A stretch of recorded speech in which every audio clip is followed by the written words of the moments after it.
Welcome to Small Arms Solutions. Today we're looking at a rifle that's been out for about a year or so. It's one that sort of sparked my interest because it was rather unique. It's manufactured by Brigade Firearms. It's called the Makasi. Basically what it does is it bridges a couple different worlds. It combines the features of one of the most famous Cold War rifles there is, the FNFAL, with the AR-15. If we look throughout the industry, you see many variations where you have combinations. You'll have combinations of, say, an AR-15 lower receiver with an external piston upper, or an AR-15 lower with a long stroke piston upper, or even these days a AR-15 type lower with a rotor delayed blowback. You'll see combinations of many different features to build one ultimate rifle. Again, you have great features of an AK, great features of an AR, great features of an AR-18.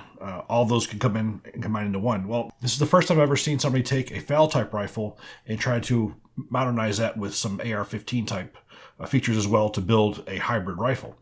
And that's exactly what Brigade Firearms did with the Makasi. Now, if you look at the rifle, you'll see some of the features directly on it. The most notable one is going to be the side folding stock, which is on some of the paratrooper models.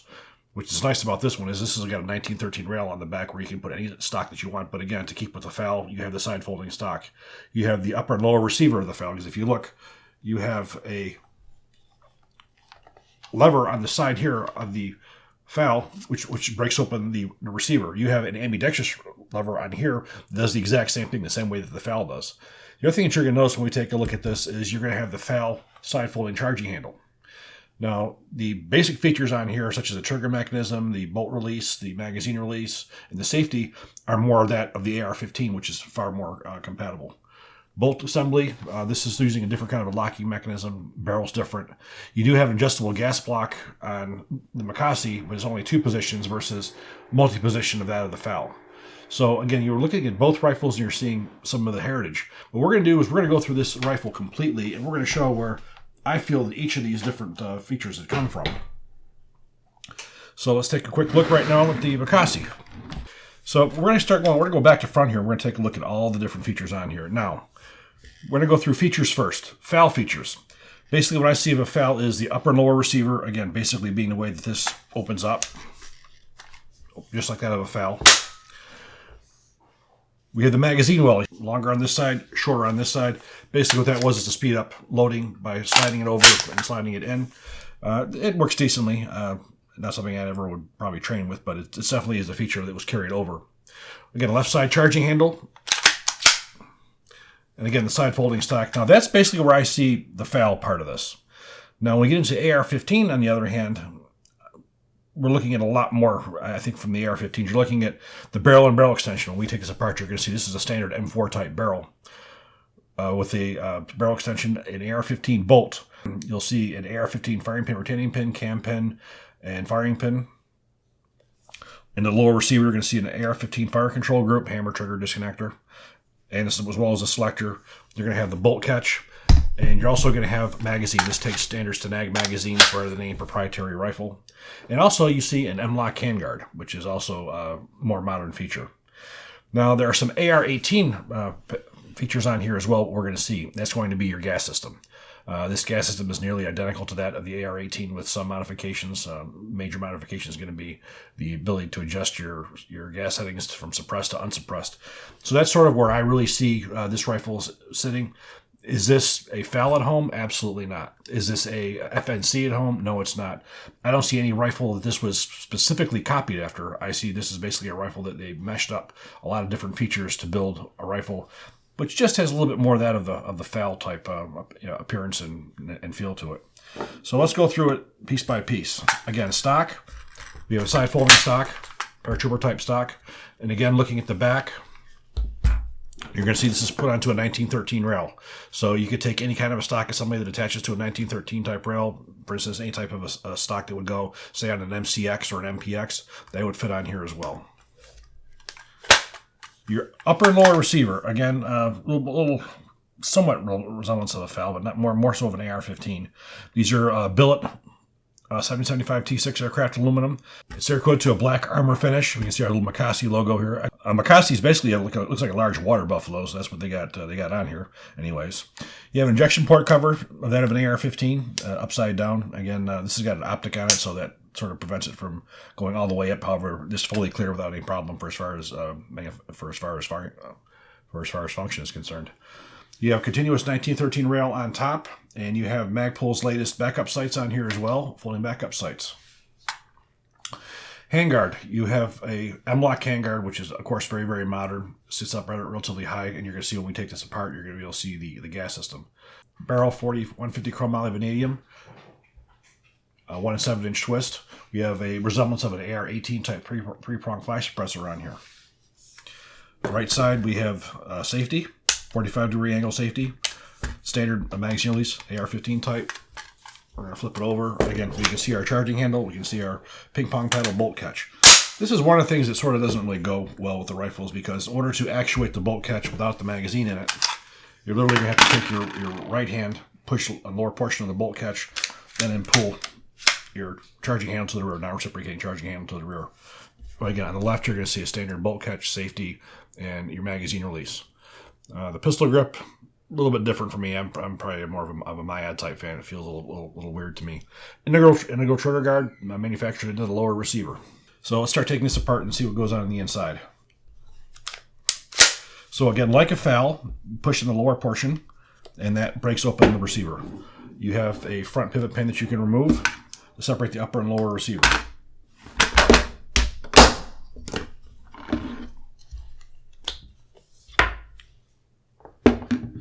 So now is disassembly, the removal of the bolt carrier group. Basically, you have a screw here that you have to rotate. You can use basically a screwdriver or a cartridge case. Push inward, rotate, and now you can remove your recoil spring assembly. Now, your recoil spring assembly is embedded recoil spring. You have 2 recoil springs, one inside of the other. Now, I have to say that I've done quite a bit with the FM15. The FM15 does an exact same design. However, without having the FM15 in front of me, I can't really tell you what the difference is. This does not bind. This is smooth. When you took an FM15 and you pulled the bolt back on it, you could hear that grind. You could hear like it was dragging. It was not smooth at all. However, this one, on the other hand, is very, very smooth. But you have embedded recoil springs. And basically toolless. You're just using a cartridge case or a cartridge to remove that. So now I'm going to remove the bolt carrier group. That comes right out the back. Now, for as far as the bolt carrier group is concerned, this is where we see AR-15. We see the front portion of an AR-15. We see a bolt carrier group. Same removal of the firing pin retaining pin, removal of the firing pin, removal of the cam pin, and removal of your bolt. Again, these parts here are all standard AR-15. Again, this has a reminiscence of that of the Foxtrot Mike FM15 for as far as the way the carrier is concerned, being external piston, your impact area on the top. So there's your bolt carrier group. Now we're going to take a look at the gas system. So we have 2 screws that we're going to remove. I already had these loose, so I'm going to have to loosen them up the entire way. Pull those right out.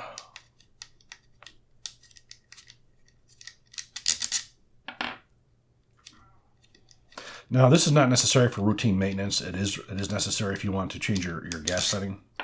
So now we pull the handguard right off. And now we expose the barrel in the gas system. As you can see, we have an M4 type barrel. We have even an M4 barrel profile on here. The gas system is nearly identical to that of an AR-18. The main difference is the way the piston sits in. You have a little clip on here. You remove that clip. You take a screwdriver. You push inward, and that allows you to adjust to your suppress setting. Again, your larger port is going to be for your standard setting. Your smaller port is going to be for your suppressed setting. I did not test this on suppressed. So for disassembly,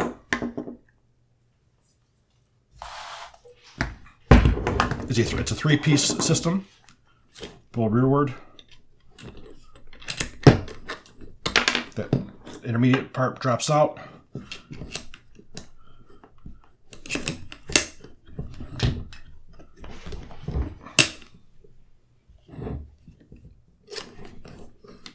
Pull outward on your piston.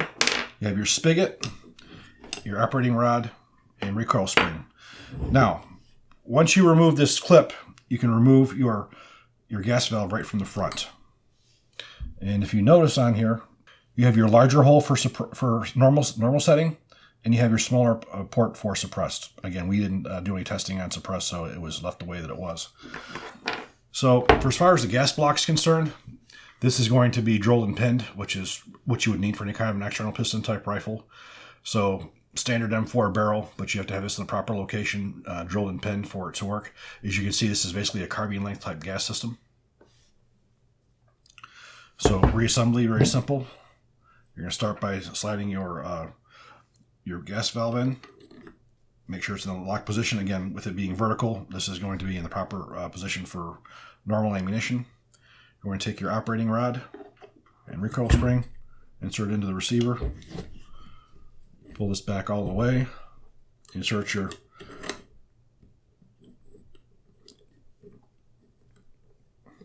piston on there.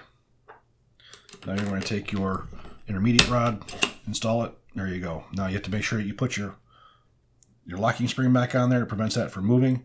Now when this is in the upper position like so, it rides in a rail inside the upper receiver.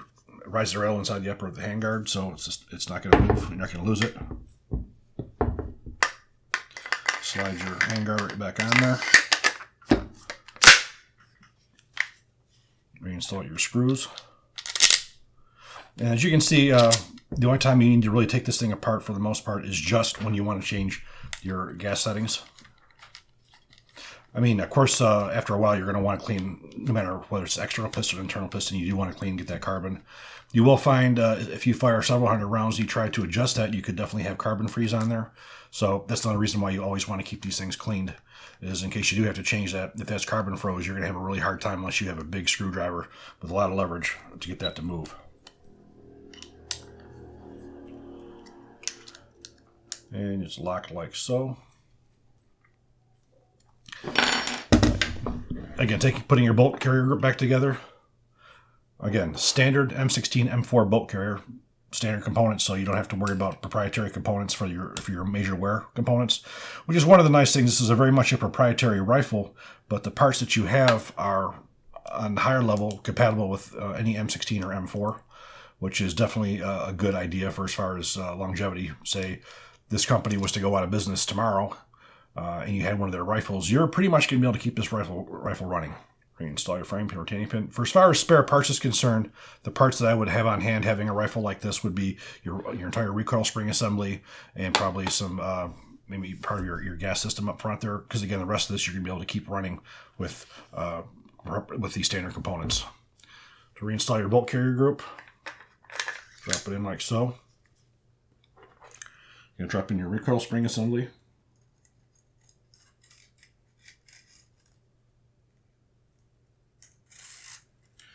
This one's a little bit hard because you're trying to compress this and get that lined up properly. Once you get that started, you gotta get your tool, push that down, and rotate it. And there you have it. Put it back on your receiver.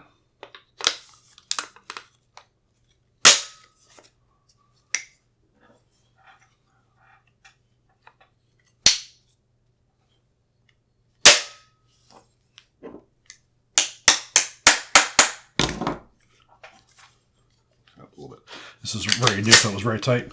And there you have it. So overall fit and finish is very well made. No machining marks. And we're going to just take this to range and we're going to see how it shoots.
Since this was a brand new rifle I'd never seen before, we put a little bit extra rounds through it than we normally do. We got it just about 500 rounds through this. The ammunition we use is Federated Ordnance 5.56 millimeter 55 grain full metal jacket. And I have to say, this was really a pleasure to shoot. It had a very, very nice recoil impulse. It felt really good. You know, the trigger, again, used to AR-15 M16. It's an excellent trigger. The group we had one freaky target. We had one that was 1.65 inches at 100 yards. And the rest of them averaged around 2.5 to 2 3/4 inch. So I had one really, really good target, and of course that target was with Black Hills Mark 262. Most of the targets were shot with regular 55 grain ammunition. Again, this is basically a target. It's a combat type rifle. It's not a precision type rifle, so we don't expect to get sub MOA with it. That'd be very, very unrealistic. But overall, it's a very unique rifle. I think it's something that has a certain place in the market. It's nice to see the innovation with still combining different features of excellent rifles to build one ultimate rifle. For as far as the future of this is concerned, it's still very, very brand new. The company's still relatively unknown, I think, for the most part. A lot of people don't know about it. This rifle probably would be their first flagship to really put them on the map for doing something very unique. This is something that I definitely would say give it a try. I think you'll be very, very pleased with it. Shoots well, feels good, fit and finish as well. And we also like to thank our friends over at Challenge Target for providing us with our steel targets. As you see, we shot a target here, and the target shot great, but don't really enjoy shooting paper. I prefer getting immediate feedback from steel targets. If you're interested in getting a steel target, use our code SAS, and you get 10% off of any steel target that they have. We do hope you enjoyed this video. If you do, please click like, please subscribe, and even better, share.